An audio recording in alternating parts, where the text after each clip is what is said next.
नमस्कार मंडळी, good morning. तर आज सायली म्हणतात काय करायचा नाश्त्यात आणि डब्यात पण.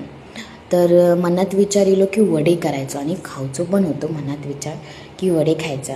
आई तर हय ना या वडे करून मग केले मस्त आईक फोन आणि आईक सांगले आई म्हाका वडे खावचे, म्हाका रेसिपी सांग. कारण माझी आई म्हाका रेसिपी सांगता ते कधी फेलच होत नाही. एक वेळ यूट्यूब फेल होत, पण आई माझी जी रेसिपी सांगता ती कधीच फेल होत नाही. तर आईन मस्त शॉर्टकट रेसिपी सांगितल्या.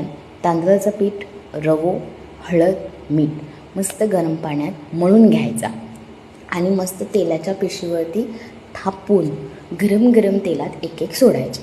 भीती ही होती की काय करायचं, म्हणजे काय काय वड्यांमध्ये खूप तेल आकाश ओढण येतात, पण हे वडे असे होते की त्यात तेल अजिबात नव्हतं. मस्त कुरकुरीत खुसखुशीत वडे होते आणि गरम गरम चहासोबत तर एक नंबर लागत होते. पण जेंका कोणाक जर वड्याची रेसिपी येत नसत, जे नॉन कोकणी असत, जे आपल्या मालवणात न राहणारे, कणकवलीत न राहणारे, जेंका माहिती नाही, त्यांनी ही रेसिपी शॉर्टकट करा. रवो, तांदळाचा पीठ आणि हळद मीठ टाकून मस्त गरम पाण्यात मळून असे हे वडे थापा. खूप खूप छान लागतात. ही रेसिपी ट्राय करा आणि मला कमेंट करून नक्की सांगा की रेसिपी कशी झाली अशी.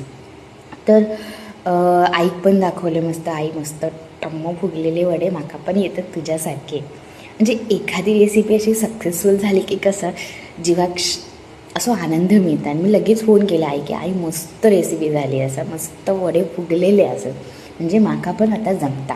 तर आई लगेच म्हणता जमता ना, आता हकडे ये आणि म्हाका करून घाल.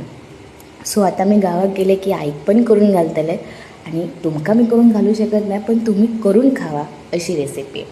तर हय मस्त टम्म फुगलेले वडे घेतले, डब्यात भरले आणि म्हाका हे आता नाश्त्यात खाऊ घेतले. कोरो चहा, वडे. आता हय मी थोडासा चिकन आणि कांदा आणि लिंबू याच्यासोबत येऊन मी माझं नाश्ता केले. तर तुमका ही रेसिपी कशी वाटली नक्की कमेंट करून सांगा आणि घराकडे पण ट्राय करा. तर बाय बाय मंडळी.